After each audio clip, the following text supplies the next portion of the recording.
All right, and welcome back to another edition of the Bible Bearded and Bald. And today I'd like to share a sermon with you that I preached a couple weeks ago. And it's about the covenant promise that was given to Abraham. You know, God promised to Abraham the land of Canaan, and he did it about 400 plus years before his descendants, the children of Israel, took the land. But the first generation that went into the land of Canaan, they couldn't get into it because ultimately they lacked faith in God and they had fear of the giants that were occupying the land. And so they doubted that they were able to take it. So they didn't make it in. Another generation did. And I want us to think for a moment, because we are heading to the heavenly Canaan.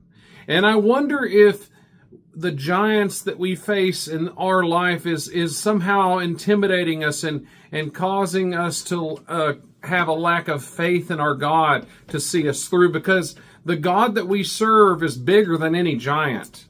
He's bigger than any problem, whether it be financial, emotional, mental, or physical. God can overcome anything, but do we really believe that? In 1 Corinthians chapter 10, verses 10 through 11, it talks about the experience of the children of Israel in the wilderness. And it says that these things happened unto them for examples. And then it tells who they happened as examples for. It says, unto us to whom the ends of the world are come. So the examples of the children of Israel in the wilderness is given especially for the people living in the last days before Christ's return. And I think that's because we're going to face a lot of giants on our way to the promised land. And then it speaks going back to Genesis 12, when God originally called Abraham. He called him out of Ur of the Chaldees. He didn't know where he was going. In Hebrews chapter 11, verse 8, it says, when Abraham was called to receive a land for the promise, he obeyed and knew not whither he was going. So if you had asked Abraham, hey man, where are you going? He would say, I don't know. I'm going where God has called me. I wonder if we have that kind of faith to follow God, even though we don't know where our second and third and fourth step is. We just know our next step. But we see a couple verses back in Hebrews chapter 11, verse 6, and I'd like for you to turn in your Bibles as I'm preaching, because this is a sermon. It says, without faith it is impossible to please him. For he that cometh to God must believe that he is, and that he is a rewarder of them that diligently seek him. So, without faith, we do not please God. And it says that when we come to him, we need to believe that he's a rewarder of those who are actually diligently seeking him. And if you think about this, it makes perfect sense. If you've got a friend or you're somebody else's friend, don't you want them to believe in you? Don't you want them to believe that when you say something, you mean it? What kind of friendship can you have if you do not trust what your friend says? I'd say they're not your friend.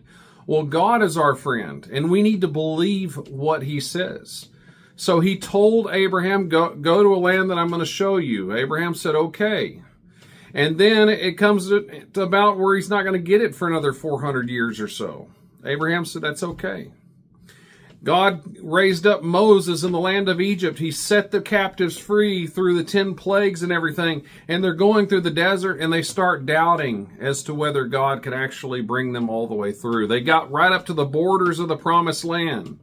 And they started hearing the reports of the giants and things like that. And they said, oh no, there's no way we can do it. We should go back to Egypt. And I wonder if as a Christian, you know, us living in very strange times, I wonder if we're on the borders of the promised land. And many times the giants in our life intimidate us into going back to our old life. The Israelites were tempted to go back into slavery into Egypt, even though those conditions weren't optimal. But maybe we envy the days when we were slaves to sin and we're tempted to go back towards that. Well, I want to tell you that when Christ gives you a new life, there is no nostalgia for the good old days.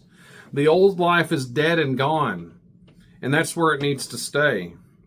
Continuing on, I want you to look in Romans chapter 4, verse 13 through 16, and I really want you to turn there. These are some good texts to memorize.